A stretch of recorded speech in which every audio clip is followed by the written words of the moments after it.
आप सबका स्वागत है। पूरे देश में इस समय त्योहारों का उल्लास है। हम सब ने कुछ दिन पहले दीपावली मनाई है और अभी बड़ी संख्या में लोग छठ पूजा में व्यस्त है। घरों में ठेकुआ बनाया जा रहा है। जगह जगह घाट सज रहे हैं। बाजारों में रौनक है। हर तरफ श्रद्धा, अपनापन और परंपरा का संगम दिख रहा है। छठ का व्रत रखने वाली महिलाएं जिस समर्पण और निष्ठा से इस पर्व की तैयारी करती हैं, वो अपने आप में बहुत प्रेरणादायक है। साथियों, छठ का महापर्व संस्कृति, प्रकृति और समाज के बीच की गहरी एकता का प्रतिबिंब है। छठ के घाटों पर समाज का हर वर्ग एक साथ खड़ा होता है। ये दृश्य भारत की सामाजिक एकता का सबसे सुंदर उदाहरण है। आप देश और दुनिया के किसी भी कोने में हो, यदि मौका मिले तो छठ उत्सव में जरूर हिस्सा लें। एक अनोखे अनुभव को खुद महसूस करें। मैं छठी मैया को नमन करता हूं। सभी देशवासियों को, विशेषकर बिहार, झारखंड और पूर्वांचल के लोगों को छठ महापर्व की शुभकामनाएं देता हूं। साथियों, त्योहारों के इस अवसर पर मैंने आप सभी के नाम एक पत्र लिखकर अपनी भावनाएं साझा की थी। मैंने चिट्ठी में देश की उन उपलब्धियों के बारे में बताया था जिससे इस बार त्योहारों की रौनक पहले से ज्यादा हो गई है। मेरी चिट्ठी के जवाब में मुझे देश के अनेक नागरिकों ने अपने संदेश भेजे हैं। वाकई ऑपरेशन सिंदूर ने हर भारतीय को गर्व से भर दिया है। इस बार उन इलाकों में भी खुशियां के दीप जलाए गए जहां कभी माओवादी आतंक का अंधेरा छाया रहता था। लोग उस माओवादी आतंक का जड़ से खात्मा चाहते हैं जिसने उनके बच्चों का भविष्य संकट में डाल दिया था। जीएसटी बचत उत्सव को लेकर भी लोगों में बहुत उत्साह है। इस बार त्योहारों में एक और सुखद बात देखने को मिली। बाजारों में स्वदेशी सामानों की खरीदारी जबरदस्त तरीके से बढ़ी है। लोगों ने मुझे जो संदेश भेजे हैं उसमें बताया है कि इस बार उन्होंने किन स्वदेशी चीजों की खरीदारी की है। साथियों, मैंने अपने पत्र में खाने के तेल में 10% की कमी करने का भी आग्रह किया था। इस पर भी लोगों ने बहुत सकारात्मक रुख दिखाया है। साथियों, स्वच्छता और स्वच्छता के प्रयास, इस पर भी मुझे ढेर सारे संदेश मिले हैं। मैं आपसे देश के अलग अलग शहरों की ऐसी गाथाएं साझा करना चाहता हूं जो बहुत प्रेरणादायक है। छत्तीसगढ़ के अंबिकापुर में शहर से प्लास्टिक कचरा साफ करने के लिए एक अनोखी पहल की गई है। अंबिकापुर में गार्बेज कैफे चलाए जा रहे हैं। ये ऐसे कैफे हैं जहां प्लास्टिक कचरा लेकर जाने पर भरपेट खाना खिलाया जाता है। अगर कोई व्यक्ति 1 किलो प्लास्टिक लेकर जाए, उसे दोपहर या रात का खाना मिलता है, और कोई आधा किलो प्लास्टिक ले जाए तो नाश्ता मिल जाता है। ये कैफे अंबिकापुर म्युनिसिपल कॉरपोरेशन चलाता है। साथियों, इसी तरह का कमाल बेंगलुरु में इंजीनियर कपिल शर्मा जी ने किया है। बेंगलुरु को झीलों का शहर कहा जाता है और कपिल जी ने यहाँ झीलों को नया जीवन देने का अभियान शुरू किया है। कपिल जी की टीम ने बेंगलुरु और आसपास के इलाकों में 40 कुओं और 6 झीलों को फिर से जिंदा कर दिया है। खास बात तो ये है कि उन्होंने अपने मिशन में कॉरपोरेट्स और स्थानीय लोगों को भी जोड़ा है। उनकी संस्था पेड़ लगाने के अभियान से भी जुड़ी है। साथियों, अंबिकापुर और बेंगलुरु ये प्रेरक उदाहरण बताते हैं कि जब ठान लिया जाए तो बदलाव भी आकर के ही रहता है। साथियों, बदलाव के एक और प्रयास का उदाहरण मैं आपसे साझा करना चाहता हूं। आप सब जानते हैं, जैसे पहाड़ों पर और मैदानी इलाकों में जंगल होते हैं, ये जंगल मिट्टी को बांधे रहते हैं। कुछ वैसी ही अहमियत समंदर के किनारे मैंग्रोव की होती है। मैंग्रोव समुद्र के खारे पानी और दलदली जमीन में उगते हैं और समुद्री इकोसिस्टम का एक अहम हिस्सा होते हैं। सुनामी या साइक्लोन जैसी आपदा आने पर ये मैंग्रोव बहुत मददगार साबित होते हैं। साथियों, गुजरात के वन विभाग ने मैंग्रोव के इस महत्व को समझते हुए खास मुहिम चलाई हुई है। 5 साल पहले वन विभाग की टीमों ने अहमदाबाद के नजदीक धौलेरा में मैंग्रोव लगाने का काम शुरू किया था और आज धौलेरा तट पर 3,500 हेक्टेयर में मैंग्रोव फैल चुके हैं। इन मैंग्रोव का असर आज पूरे क्षेत्र में देखने को मिल रहा है। वहां की इकोसिस्टम में डॉल्फिन्स की संख्या बढ़ गई है। केकड़े और दूसरे जलीय जीव भी पहले से ज्यादा हो गए हैं। यही नहीं, अब यहाँ प्रवासी पक्षी भी काफी संख्या में आ रहे हैं। इससे वहां के पर्यावरण पर अच्छा प्रभाव तो पड़ा ही है, धौलेरा के मछली पालकों को भी फायदा हो रहा है। साथियों, धौलेरा के अलावा गुजरात के कच्छ में भी इन दिनों मैंग्रोव प्लांटेशन बहुत जोरों पर हो रहा है।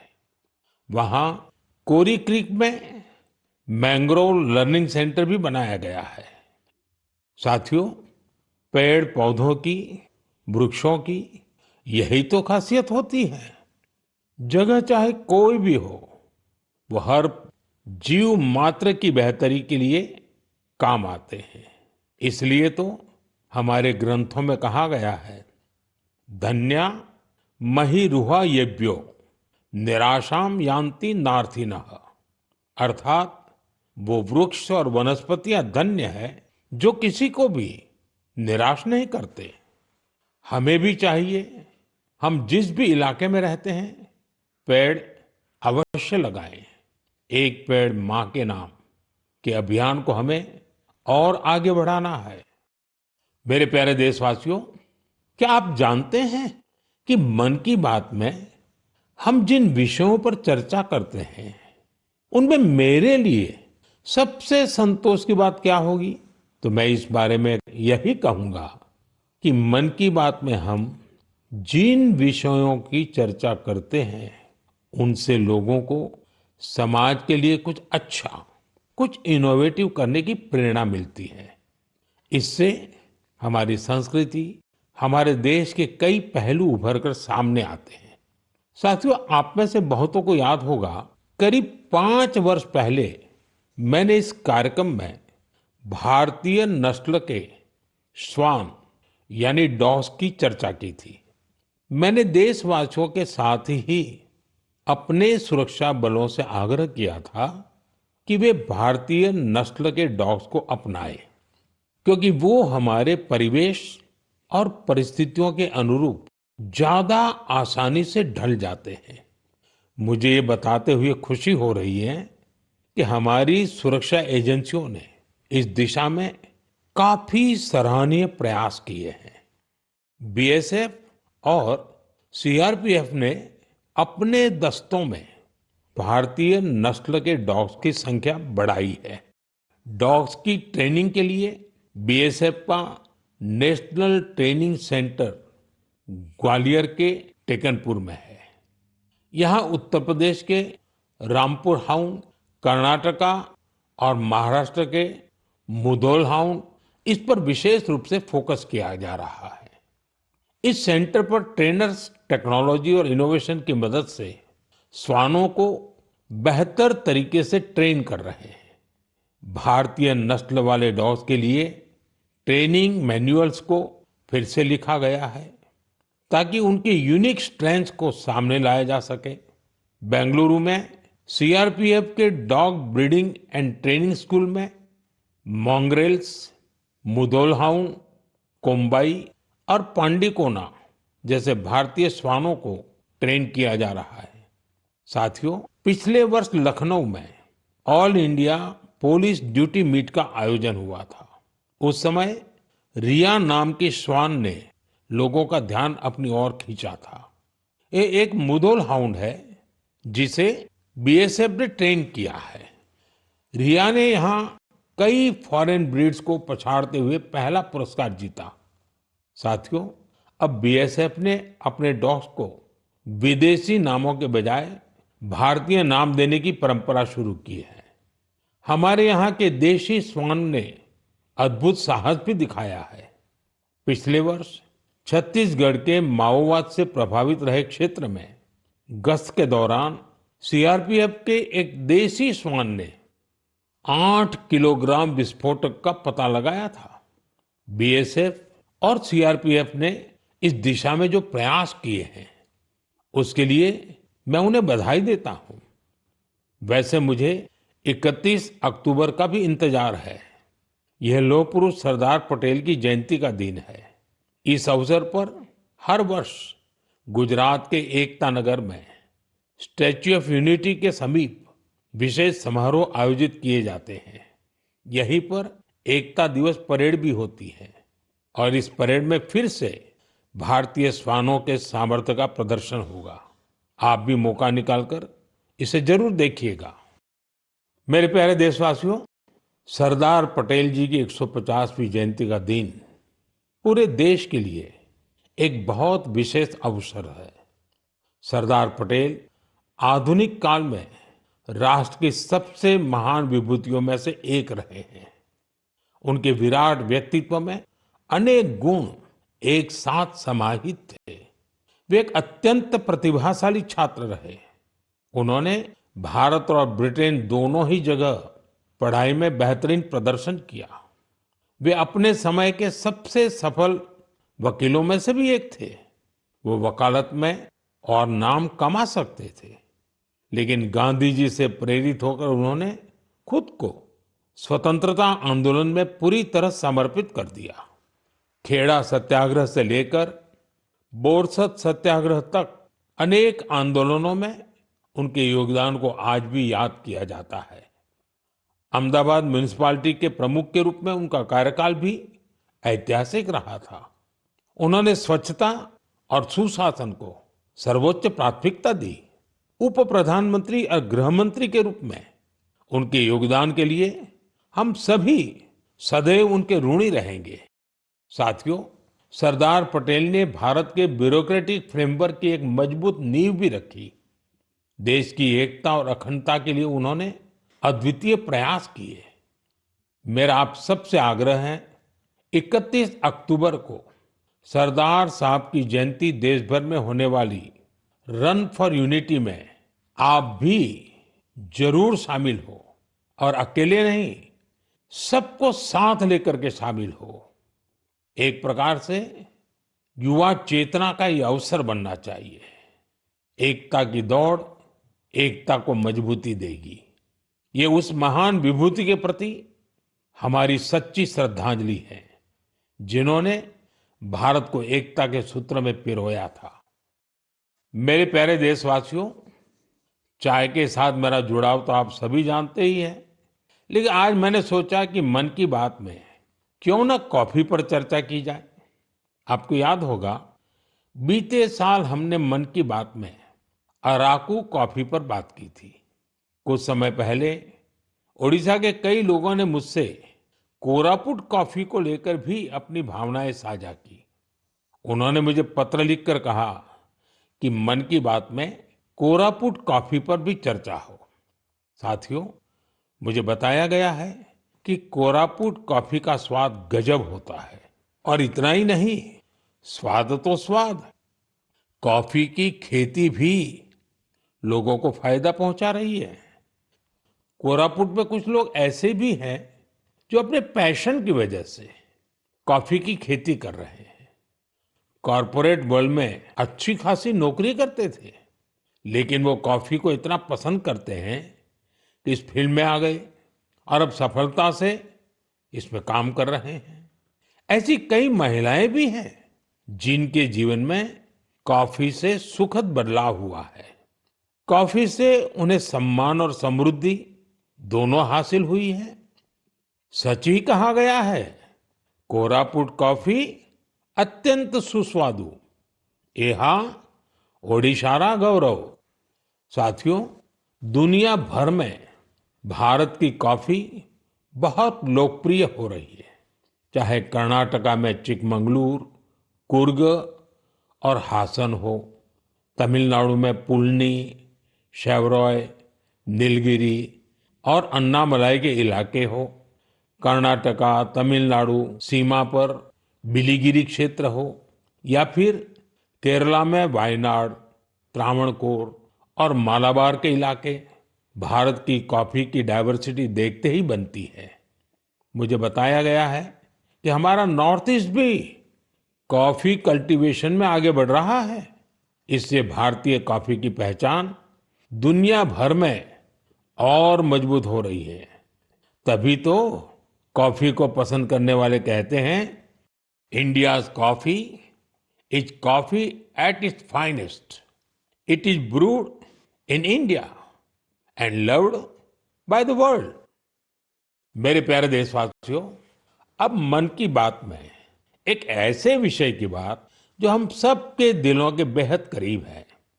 ये विषय है हमारे राष्ट्रगीत का। भारत का राष्ट्रगीत यानी वंदे मातरम। एक ऐसा गीत जिसका पहला शब्द ही हमारे हृदय में भावनाओं का उफान ला देता है। वंदे मातरम, इस एक शब्द में कितने ही भाव है, कितनी ऊर्जाएं हैं। सहज भाव में ये हमें मां भारती के वात्सल्य का अनुभव कराता है। यही हमें मां भारती की संतानों के रूप में अपने दायित्वों का बोध कराता है। अगर कठिनाई का समय होता है तो वंदे मातरम का उद्घोष 140 करोड़ भारतीयों को एकता की ऊर्जा से भर देता है। साथियों, राष्ट्रभक्ति, मां भारती से प्रेम, ये अगर शब्दों से परे की भावना है तो वंदे मातरम उस अमूर्त भावना को साकार स्वर देने वाला गीत है। इसकी रचना बंकिम चंद्र चट्टोपाध्याय जी ने सदियों की गुलामी से शिथिल हो चुके भारत में नए प्राण फूंकने के लिए की थी। वंदे मातरम भले ही 19वीं शताब्दी में लिखा गया था, लेकिन इसकी भावना भारत की हजारों वर्ष पुरानी अमर चेतना से जुड़ी थी।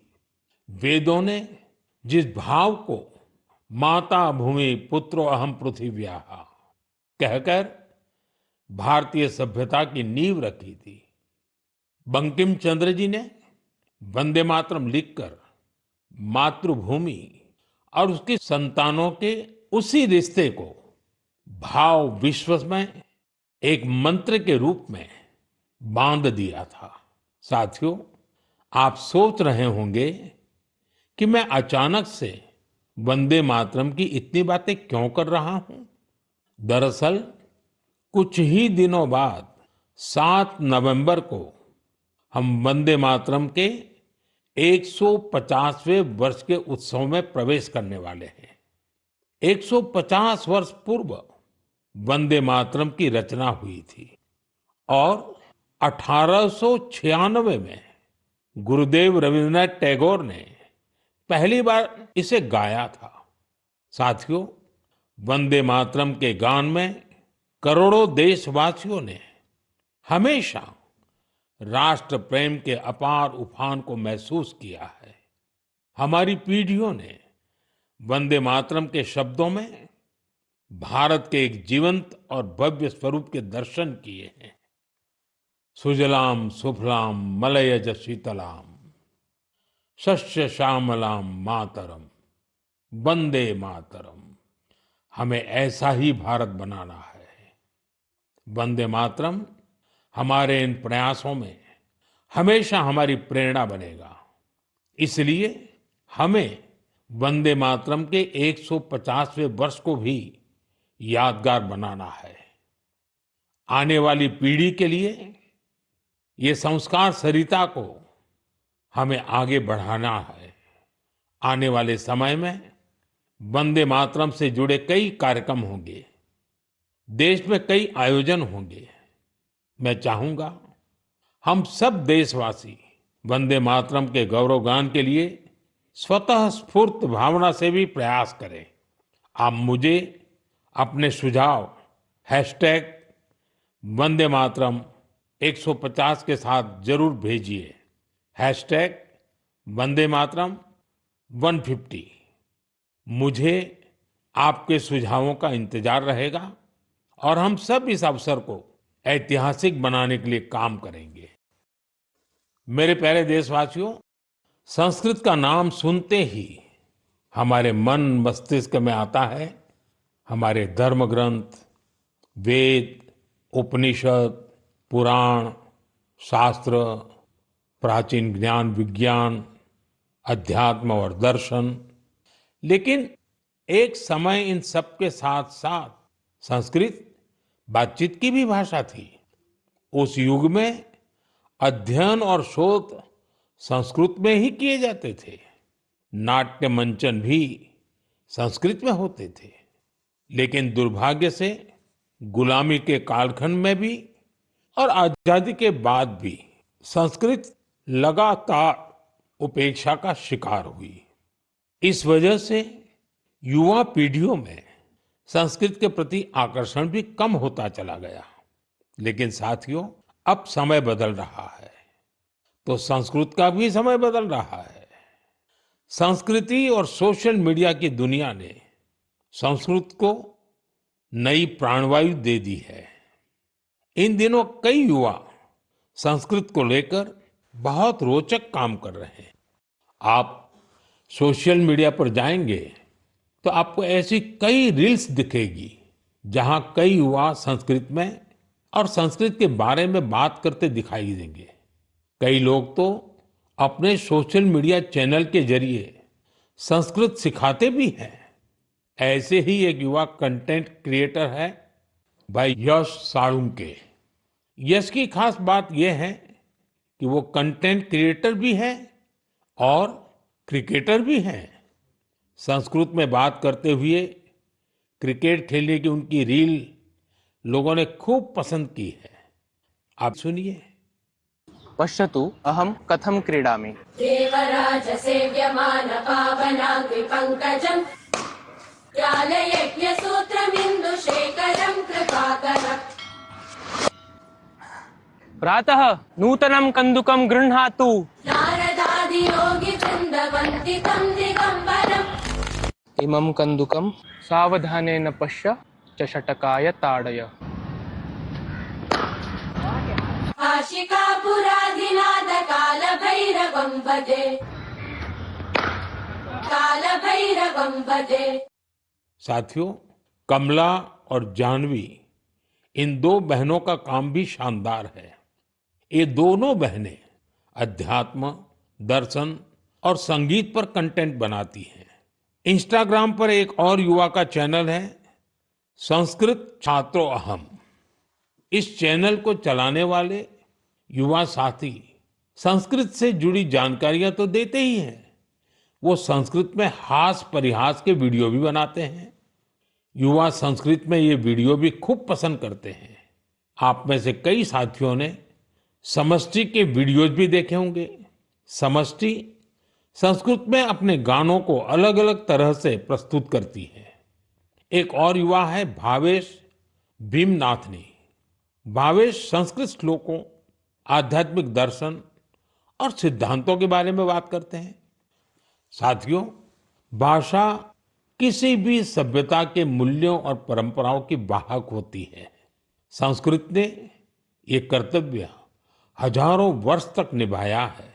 ये देखना सुखद है कि अब संस्कृत के लिए भी कुछ युवा अपना कर्तव्य निभा रहे हैं। मेरे प्यारे देशवासियों, अब मैं आपको जरा फ्लैशबैक में लेकर चलूंगा। आप कल्पना करिए, 20वीं सदी का शुरुआती कालखंड। तब दूर दूर तक आजादी की कहीं कोई उम्मीद नजर नहीं आ रही थी। पूरे भारत में अंग्रेजों ने शोषण की सारी सीमाएं लांघ दी थी और उस दौर में हैदराबाद के देशभक्त लोगों के लिए दमन का दौर और भी भयावह था। वे क्रूर और निर्दयी निजाम के अत्याचारों को भी झेलने को मजबूर थे। गरीबों, वंचितों और आदिवासी समुदायों पर तो अत्याचार की कोई सीमा ही नहीं थी। उनकी जमीनें छीन ली जाती थी, साथ ही भारी टैक्स भी लगाया जाता था। अगर वे इस अन्याय का विरोध करते तो उनके हाथ तक काट दिए जाते थे। साथियों, ऐसे कठिन समय में करीब 20 साल का एक नौजवान इस अन्याय के खिलाफ खड़ा हुआ था। आज एक खास वजह से मैं उस नौजवान की चर्चा कर रहा हूं। उसका नाम बताने से पहले मैं उसकी वीरता की बात आपको बताऊंगा। साथियों, उस दौर में जब निजाम के खिलाफ एक शब्द बोलना भी गुनाह था, उस नौजवान ने सिद्दीकी नाम के निजाम के एक अधिकारी को खुली चुनौती दे दी थी। निजाम ने सिद्दीकी को किसानों की फसलें जब्त करने के लिए भेजा था, लेकिन अत्याचार के खिलाफ इस संघर्ष में उस नौजवान ने सिद्दीकी को मौत के घाट उतार दिया। वो गिरफ्तारी से बच निकलने में भी कामयाब रहा। निजाम की अत्याचारी पुलिस से बचते हुए वो नौजवान वहां से सैकड़ों किलोमीटर दूर असम जा पहुंचा। साथियों, मैं जिस महान विभूति की चर्चा कर रहा हूं, उनका नाम है कोमरम भीम। अभी 22 अक्टूबर को ही उनकी जन्म जयंती मनाई है। कोमरम भीम की आयु बहुत लंबी नहीं रही। वो महज 40 वर्ष ही जीवित रहे, लेकिन अपने जीवन काल में उन्होंने अनगिनत लोगों, विशेषकर आदिवासी समाज के हृदय में अमिट छाप छोड़ी। उन्होंने निजाम के खिलाफ संघर्ष कर रहे लोगों में नई ताकत भरी। वे अपने रणनीतिक कौशल के लिए भी जाने जाते थे। निजाम की सत्ता के लिए वे बहुत बड़ी चुनौती बन गए थे। 1940 में निजाम के लोगों ने उनकी हत्या कर दी थी। युवाओं से मेरा आग्रह है कि वे उनके बारे में अधिक से अधिक जानने का प्रयास करें। कोमरम भीम की ना विनम्र निवाली आयन प्रजल हृदयालो एप्पटिकी नीलीची वंटारू। साथियों, अगले महीने की 15 तारीख को हम जनजातीय गौरव दिवस मनाएंगे। यह भगवान बिरसा मुंडा जी की जयंती का सुअवसर है। मैं भगवान बिरसा मुंडा जी को श्रद्धापूर्वक नमन करता हूं। देश की आजादी के लिए, आदिवासी समुदाय के अधिकारों के लिए उन्होंने जो काम किया वो अतुलनीय है। मेरे लिए ये सौभाग्य की बात है कि मुझे झारखंड में भगवान बिरसा मुंडा जी के गांव उलीहातू जाने का अवसर मिला था। मैंने वहां की माटी को माथे पर लगाकर प्रणाम किया था। भगवान बिरसा मुंडा जी और कोमाराम भीम जी की तरह ही हमारे आदिवासी समुदायों में कई और विभूतियां हुई हैं। मेरा आग्रह है कि आप उनके बारे में अवश्य पढ़ें। मेरे प्यारे देशवासियों, मन की बात के लिए मुझे आपके भेजे हुए ढेरों संदेश मिलते हैं। कई लोग इन संदेशों में अपने आसपास के प्रतिभाशाली लोगों के बारे में चर्चा करते हैं। मुझे पढ़कर बहुत खुशी होती है कि हमारे छोटे शहरों कस्बों, गांवों में भी इनोवेटिव आइडियाज पर काम हो रहे हैं। अगर आप ऐसे व्यक्ति या समूहों को जानते हैं जो सेवा की भावना से समाज को बदलने में जुटे हैं, तो मुझे जरूर बताइए। मुझे आपके संदेशों का हमेशा की तरह इंतजार रहेगा। अगले महीने हम मन की बात के एक और एपिसोड में मिलेंगे, कुछ नए विषयों के साथ मिलेंगे। तब तक के लिए मैं विदाई लेता हूं। आप सबका बहुत बहुत धन्यवाद। नमस्कार।